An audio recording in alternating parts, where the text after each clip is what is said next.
Hi everybody, my name is Eric. Welcome to Wednesday of Subsweek on the Pagan Perspective.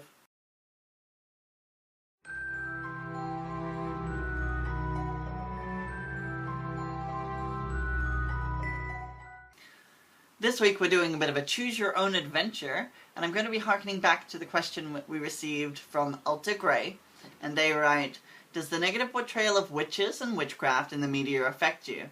Does it change the way you present yourself to outsiders of the craft? Do you wish the media could portray witches in a more neutral way, or maybe just make more documentaries about witches in the real world? This is a really cool question, and as the pop culture magician, I definitely had to touch on this one. I do have a couple of things that I sort of want to touch on, so I do have a few notes. Ooh, now I'm shaking. Sorry. So the first thing that I want to talk about is like the media that is already out there, because I definitely think that it does change the way that I put myself forward to other people, for sure. It's great to be able to have things that I can point to and say, it is like this, it's kind of like this, it's not like this.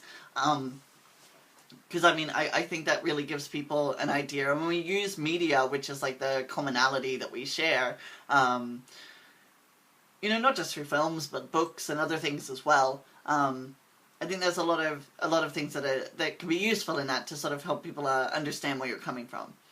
I think though that there is a lot of media out there from like the 70s and 80s, especially from like those original initiatory covens, that is really quite good. And even a lot of those founders, either they're like TV and radio interviews or online, or they're still being interviewed, and you can find that stuff online. Like from just last year, there's tons of stuff from Maxine Sanders being asked questions and sort of giving her thoughts about the craft and things like that.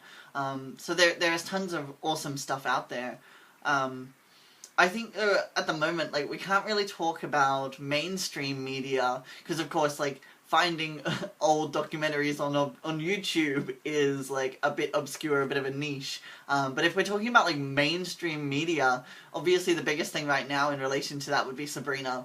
And I love Sabrina. I thought it was a really great show. I've watched both seasons and I really enjoyed it. And what I really enjoyed, I think, mostly about that show was the Easter eggs. There are a lot of things in there that, like, unless you're a magician, you weren't going to get it. Such as there was one scene, I think it was episode 3 of the first season, Ambrose and Harvey are, like, having a conversation about comic books, and then Ambrose, like, name drops a couple of occult comic book artists. And then there was, like, another scene where her Aunt Hilda was getting her to, like, crack an egg, and that reminded me of, like, Olympia, where, like, which is, like, a traditional African practice, where they, like, rub you all over with the egg to take curses and stuff off, and you would crack it and read the egg in a glass of water. So, like, there was things like that, like, unless you were actually a magician and actually knew about this stuff, you weren't going to get it. And I understand they actually had a couple of, like, self-identified witches on set during the show. And I think that's the best thing that we can expect when it comes to fictional media, because it's important to remember, like, nobody owns the word witch, right? So I think, like, having those snippets of reality and therefore flavor, even if you look at things like John Constantine, who is like a DC comic book character, who is an occultist, and there's a lot of like real world magic like thrown in there. Like, these people have obviously done their research. And, like, I think that's a lot of fun. But unless you're a magician, you probably wouldn't really get it. Like, it would all just seem like the same level of, like, spooky fiction. So I don't think that, like, I think that we can enjoy media and enjoy the snippets of reality that are hidden in there as Easter eggs for us. And, like, because, I mean, regardless of what space you're in, whether you're a ceremonial magician, whether you're a reconstructionist, revivalist, a satru, or whether you're a traditional Wiccan, or whether you're an eclectic, like, the muggles think we're all the same. So, like, one person can never represent, like, the whole of what's going on here. I think even, like, the way that media affects us, I think there's a lot of aesthetic stuff, right? Like, Sabrina is definitely going off of, oh, what's it called? Is it witchcore? I think witchcore is the word they use in fashion. So it's like drawing on, sorry, my cat's right here.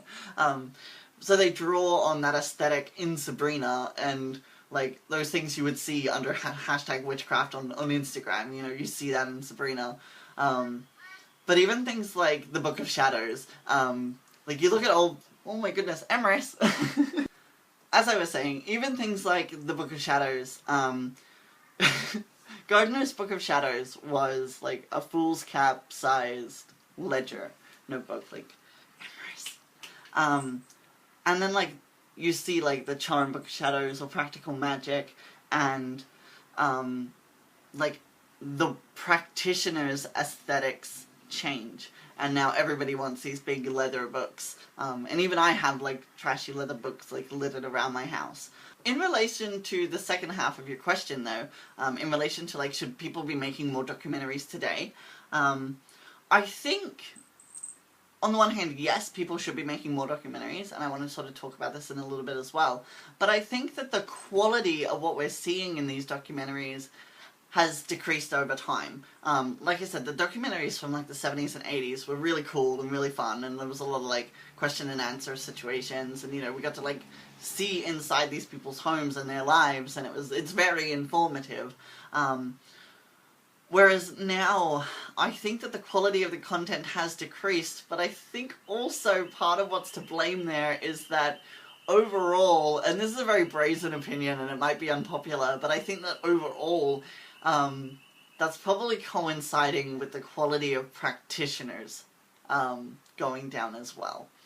And I do not say that to shame anyone, and I don't think like you need to have so many years of experience to be worth a damn in the craft. But what I'm saying is like you can't just read a Cunningham book and then proclaim that you know Wicca. I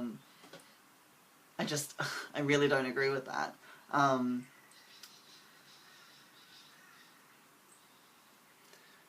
So I think the best thing that we can do to sort of combat that, or combat what we're seeing there, is to ensure that we are well educated ourselves, well read, well spoken, and also that we're the ones who are doing the representation. A couple of weeks ago I was interviewed and filmed in Ritual for a documentary that's called A Kind of Magic, and I understand it's being released at the end of the year. I don't know what the specifics are about it, but when I heard there was a documentary being filmed and that they wanted people to represent the community, I was on board. I've been interviewed by a number of academics on the topic of magic and witchcraft, and also like pop culture magic specifically. So like my point is, if we don't like the representations that we are seeing out there, I think the best thing that we can do is be those representations. Be the people whose voices are being recognized and being heard in the community. Of course, I understand that like not everybody can do that, but I think like if you're that passionate and you're living this to your full life, and that's what you want to do, then definitely like get out there, say what you have to say. You know, that's why I'm on YouTube. That's why I'm, you know, in the community in my meet space and doing workshops and teaching. You know, like that's that's like what I think is the whole point, is like I'm trying to present to people something authentic, you know. And I think Kara mentioned that in her video as well, is like people come to YouTube for its authenticity, whether manufactured or not. You know, people feel like they get that authenticity on YouTube, and I think, yeah, the best thing that we can do is go out there and be the real witches, like whatever that means, that are representing the craft and representing it to a wider audience, or also to other magicians, other witches. So I hope that that sort of answered your question, and I hope that you've enjoyed this video. I hope that I haven't upset or offended anybody. And I hope that you're all well, and until I speak to you next time, mwah, bye.